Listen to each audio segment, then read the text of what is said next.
So for the something about pets, I chose to talk about shelter pets. So assumptions made about shelter pets is that they only have pit bulls or pit bull mix. The pets at the shelter are aggressive. They only have older dogs. They don't have any puppies, middle-aged dogs. There are no purebreds in shelters. The animals are dirty. Only cats and dogs end up in shelters, and they won't make as good of a pet, especially since the shelter staff don't know much about their history versus some animal that came from a breeder.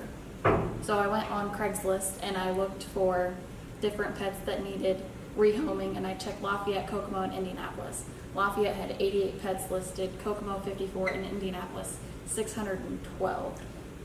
From this list, I saw that there was a cockatoo, so there's obviously animals that aren't just dogs and cats that need rehoming. A Bernese Mountain Dog in Marion, a Sphinx, which is a very high-priced, expensive cat, a prize cat, if you will, hedgehog, and even a guinea pig. The sad truth is that a lot of the animals in the shelters would make a perfect pet. This is actually one of my dogs, and we adopted him about a year ago, and he has been the biggest baby, the biggest sweetheart. He cuddles up with us at night at the foot of the bed, and then this is my other dog. I've had her for 10 years now, and she came from a shelter. Then this is another dog that we got. This is at the same rescue he was at, and it's a Doberman, and that's a purebred, very prized dog. And a lot of people don't think they would end up in shelters, but they do. And then bulldogs, there's actually an Indiana bulldog rescue, and they're a small group of volunteers who are deeply care about the welfare of bulldogs, and their goal is to rehabilitate and rehome English, Old English, and French bulldogs that come from puppy mills. They're abandoned, so it's not just the pit bulls and the pit mixes that are abandoned. Everybody's left their pet. Then this is just a little reminder about if you get a rescue pet, just to know that a home isn't something that they're used to, and you need to take a little bit longer than just a couple days to a week to let them adjust before you decide maybe to take them back to the shelter if they're not a good fit for your family. Shelter pet statistics, so about 6.5 million companion animals enter animal shelters nationwide, and that's 3.3 million dogs and 3.2 million cats. That doesn't include horses, rabbits, turtles. 1.5 million of those that have entered the shelter each year end up euthanized. About 3 million of those animals are adopted each year, 1.6 million for each cats and dogs, and about 2.4 million healthy adoptable cats and dogs.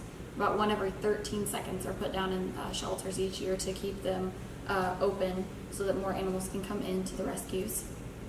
And one way we can fix this is to spay and neuter our animals. So cats in 1 year, if it's just one cat and their mate, have about a litter of 12, and they can have multiple litters per year. And then going throughout the years, and after about 8 years, you'll end up with over 2 million cats. And this goes for pets and stray animals. They have a lot of programs where you catch and release feral cats, and they cut a tip in their ear to let the public know that they have been spayed, neutered, and vaccinated, and just to let them roam free. They're not going to cause a problem to society. And then as well for dogs, that at about 6 years, it's about 67,000 dogs. Also, it's better for the animal's health. They tend to live longer, develop less issues as far as cancer if they've been spayed and neutered.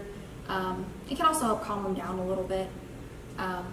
Some people have issues with wanting to pay for the cost of spays and neuters, so there's a lot of low-cost options. There's low-cost clinics. There are 3 around Indianapolis, and then there's also SNAP, and it's a supplemental support for those who can't really afford to pay for spays and neuters. So for a surgery that you meet the requirements for is $20 for cats and dogs, so that you can have a pet, but they're taken care of and aren't contributing to the growing population of unhomed animals.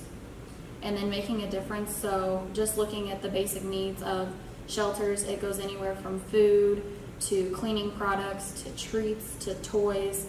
So you could always make some homemade treats or take them some Pine Sol. And they're always looking for volunteers to walk the dogs, bathe the dogs, interact with them, so that when they are adopted out, they've gotten that human interaction and they aren't as big of a problem that they might be going into a new home if they've stayed in a kennel the whole time they've been at the rescue. Things to know before you adopt. When you choose to adopt a dog or a cat, it is a lifetime commitment. It's not, oh, we'll get it while the kids are young, and then when the dog gets old, we'll give them away. It's not something to take lightly. Animals can sometimes live past us humans' lives, and you need to have a plan for that as well. Let's say you're an older woman and you want to adopt an older dog to be your friend, just both two old ladies living together. Just make sure that you have a plan that if you pass away before your dog does, that your dog isn't going to end up on the streets. These animals can be your best friends. They'll provide your children with protection. You'll have someone to curl up in bed and end your night. But you have to be willing to give them your all, and they will give you theirs. Might take them a little bit longer to warm up to if they've been in the shelter. But sometimes I've come to find that the ones that are a little bit harder to coax out of their shell are sometimes the ones that love you the most. And these are some happy pets, beautiful dogs, cats. Ended up being a police dog after this, and even horses can end up neglected, but they're all happy now. Thank you.